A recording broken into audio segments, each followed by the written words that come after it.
Selamat datang di channel Kristus.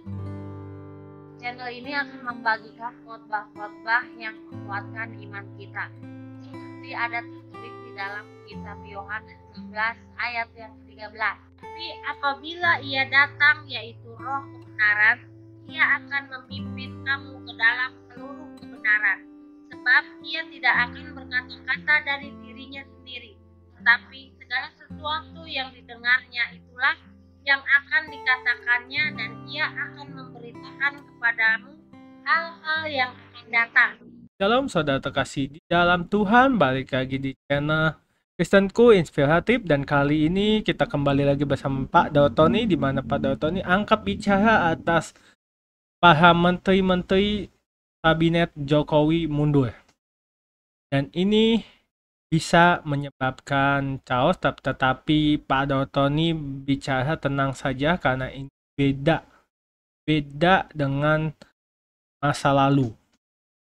Dalam berarti tidak akan ada kerusuhan dan tidak akan terjadi apa-apa karena masih banyak yang mau menjadi menteri dan masih ada wakilnya.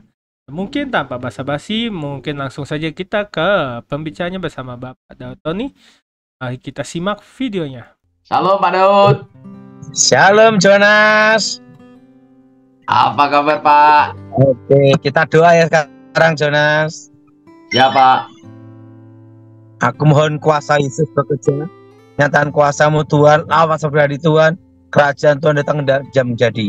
Bebaskan yang jahat. Berkati kami semua Tuhan. Demi nama Yesus. Amin. Amin. Wah, masih di jalan ya Pak? Iya, di Surabaya. Jonas. Ya Pak. Ada yang tanya sama saya Jonas. Tanya apa Pak? Pak, ini kalau menteri-menteri mundur gimana? Kan gitu. Jadi gini Jonas, kejadian turunnya Soeharto dengan mundurnya menteri-menteri beda dengan sekarang Jonas. Oh, apa yang membedakan Pak? Ada yang membedakannya seperti ini. Dalam segi manajemen dalam pemerintahan, zaman Pak Harto dengan zaman sekarang itu ada bedanya. Karena di zaman sekarang itu sudah ada sistem.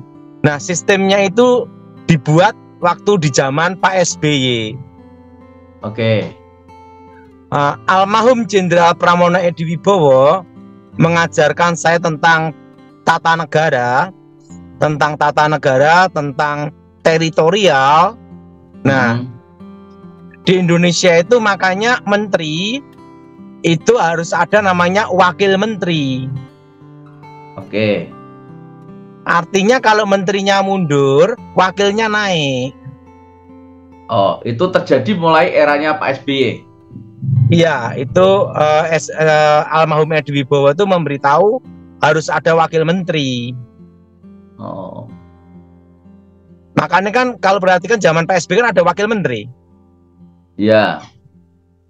Nah, supaya tidak terjadi chaos seperti zaman Pak Harto. Begitu berapa menteri mundur, langsung chaos. Karena sistemnya, manajemennya, tata negaranya belum tertata seperti sekarang. Ada wakil menteri. Ada wakil menteri. Dan kan ada suatu hal yang selama 8 bulan masa transisi, jadi masa 8 bulan sampai pelantikan presiden, menteri maupun presiden kan tidak boleh mengambil keputusan strategis. Betul. Kenapa? Karena mempengaruhi pemerintahan selanjutnya. Ya. Makanya selama 8 bulan itu menteri-menteri termasuk presiden melanjutkan program yang sudah dirancang berapa tahun sebelumnya untuk diselesaikan pelaksanaan sampai baik gitu, sampai selesai. Ya. Jadi sekalipun menteri mundur, itu program tetap jalan, wakil menteri yang melanjutkan. Ya. Begitu wakil menteri misalnya naik, mundur lagi, masih ada dirjen. Oh, jadi sudah ada sistem antisipasi. Iya, dirjennya mundur, masih ada direktur. Oh, wah sampai beberapa lapis Pak ya? Masih ada berapa lapis. Dan kalau menterinya mundur, itu yang dikendaki wakil cepet-cepet naik kan gitu. Malah ngomong terima kasih Pak Menteri, kenapa dari dulu nggak mundur-mundur gitu. Nggak usah repot-repot nunggu waktu lama ya. Iya, jadi sistemnya itu untuk menjatuhkan presiden chaos. Dengan cara menteri mundur itu tidak bisa dilakukan zaman sekarang seperti waktu zaman Soeharto bisa dilakukan, karena zaman sekarang tidak bisa gitu loh. Karena sistemnya sudah berbeda gitu loh. Iya. Tata negaranya, manajemennya, tata pelaksanaannya itu beda gitu. Kalau ini saya diajar sama almarhum Edi Wibowo. Iya Pak. Jadi untuk menjatuhkan presiden itu tidak semudah itu gitu loh. Karena makanya sudah ada lapisan-lapisan. Makanya Pak Presiden ya hanya tersenyum-senyum saja. Mau mundur silahkan, yang nunggu wakil menteri, bahkan ratusan ribu lebih pinter, lebih kompeten, tapi tidak ada kesempatan, sudah nunggu. Termasuk Jonas juga mau jadi menteri kan? Mundur satu, yang nunggu ratusan ribu, bahkan jutaan. Jadi ingat, sistemnya itu sudah berbeda dengan zaman Pak Harto gitu loh. Sekarang ini sudah terbentuk sistem gitu loh. Iya. Gimana Jonas, paham?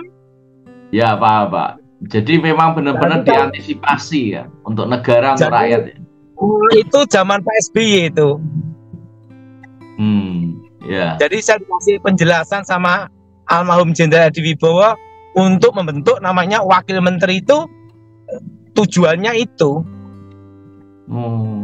untuk menghindari impeachment, penjatuhan presiden. Ya. Karena pengalaman zaman Pak Harto, semua kan belajar dari pengalaman. Betul. Begitu berapa menteri mundur, kan langsung programnya terhenti semua. Pemerintahan langsung kacau, langsung chaos. Pak Harto jatuh. Dan berdampak buat masyarakat juga ya. Iya. Nah, sekarang nggak bisa, sudah terbentuk sistem. Dan kalau mau menjatuhkan presiden pun tidak semudah itu, karena masih ada sidang DPR. Ya. Setelah itu ke MK, baru ke MPR lagi. Dan itu waktunya bisa berapa lama?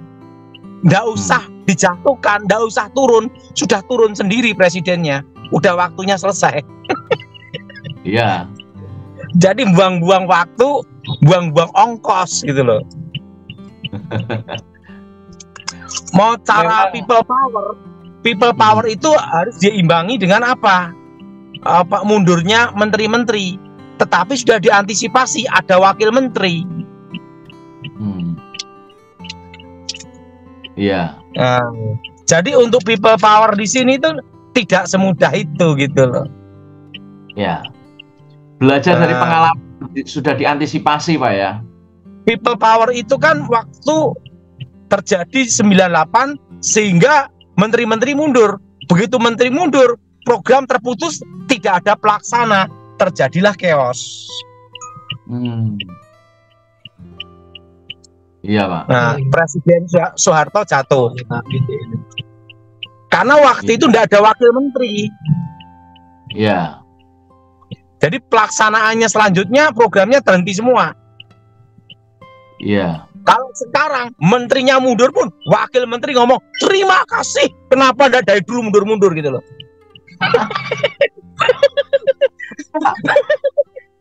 Nggak usah repot-repot. Nah, kenapa tidak dari dulu? Ngapain sekarang baru mundur? Tahu-tahu berapa tahun yang lalu biar gue jadi menteri kan gitu. Jadi yang jadi wakil menteri sekarang berpikir kapan mundurnya ya? Kapan mundurnya?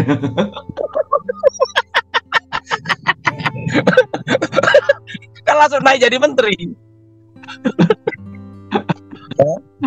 Karena itu nggak ada sistemnya. Dan itu adalah hak prerogatif presiden. Iya. Tiba-tiba presiden tunjuk menterinya ini, tapi pelaksanaan tetap terlaksana dengan baik karena sudah sistemnya, sudah programnya sudah ada gitu loh. Kalau Pak Daud ditunjuk gimana Pak jadi menteri Pak? Wah, saya mau, tapi tidak ada yang milih karena tidak bisa potensi untuk mimpin menteri, tidak bisa memimpin diri sendiri aja bisa. Kalau ditunjuk pasti mau, kapan lagi? Nggak usah munafik, muka nabi pikiran kotor. Penting mau dulu urusan belakang. Iya, Walaupun setelah itu jadi menteri namanya menteri angin ribut.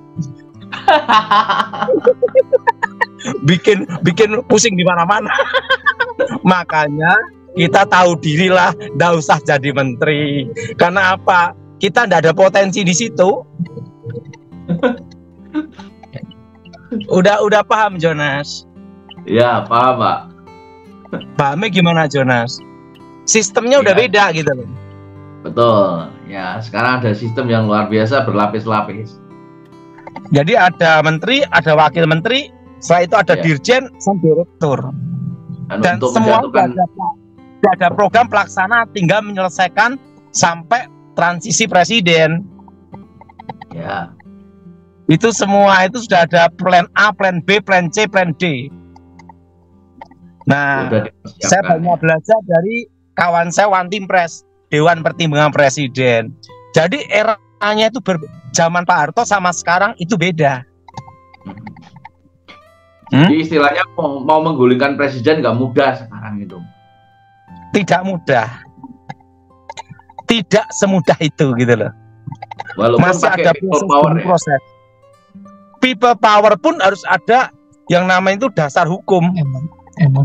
Presiden itu bisa dijatuhkan bila dia berkhianat, mengkhianati negara. Nah, yang jadi pertanyaan, Pak Jokowi kan ini melakukan sesuai undang-undang konstitusi, undang-undang. Ya sudah, nggak ada alasan untuk menjatuhkan, susah. Dan itu pun harus ada namanya sidang istimewa kan? Ya, Gimana menurut pendapat saya, Jonas? iya Pak, setuju Pak. Jadi Sistemnya ini penting ya. Jadi itu namanya sistem tata negara yang sudah manajemennya diatur dengan baik, Jonas. Beda dengan zaman Pak Harto. Ya, belum ada sistem. Sistem itu dimatangkan zaman Pak SBY. Iya Pak. Loh, Jonas, nah itulah namanya Wantimpres itu memberi pertimbangan-pertimbangan. Ya, tugasnya di situ ya. Gimana pendapat saya berkata tuh, Jonas? Setuju Pak. Jadi ribut-ribut menteri mundur. Yang terima kasih wakil menteri.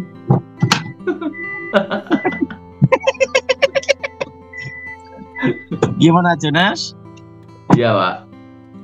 Wah, ini Komisaris mundur. Yang terima kasih siap yang gantiin. wakilnya. Jadi semua itu sudah ada sistemnya. Oke, ayo tanya jawab ya Jonas. Oke Pak. Oke, tanya jawab yang pertama. Pak, dukung channel ini dengan cara subscribe, like, comment, and share supaya channel ini dapat membagikan khotbah-khotbah yang membangun iman kita. Terima kasih. Shalom and God bless you all. Firman Tuhan hari ini kita buka dari Yesaya 41 ayat 10. Janganlah takut sebab aku menyertai engkau, janganlah bimbang sebab aku ini Allahmu. Aku akan meneguhkan, bahkan akan menolong engkau.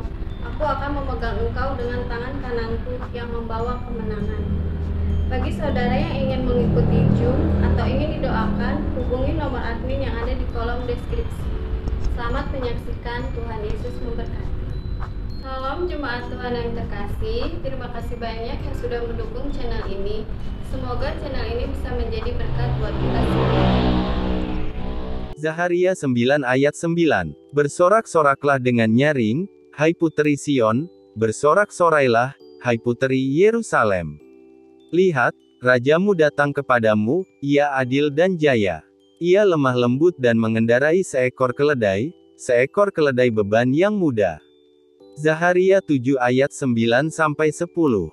Beginilah firman Tuhan semesta alam, laksanakanlah hukum yang benar dan tunjukkanlah kesetiaan dan kasih sayang kepada masing-masing. Janganlah menindas janda dan anak yatim, orang asing dan orang miskin, dan janganlah merancang kejahatan dalam hatimu terhadap masing-masing. Yohanes 8 ayat 44. Iblislah yang menjadi bapamu dan kamu ingin melakukan keinginan-keinginan bapamu. Ia adalah pembunuh manusia sejak semula dan tidak hidup dalam kebenaran, sebab di dalam dia tidak ada kebenaran. Apabila ia berkata dusta, ia berkata atas kehendaknya sendiri, sebab ia adalah pendusta dan bapa segala dusta. Yohanes 4 ayat 24. Allah itu roh dan barang siapa menyembah dia, harus menyembahnya dalam roh dan kebenaran. Yohanes 15 ayat 26. Jikalau penghibur yang akan kuutus dari Bapa datang, yaitu roh kebenaran yang keluar dari Bapa, ia akan bersaksi tentang aku. Yeah.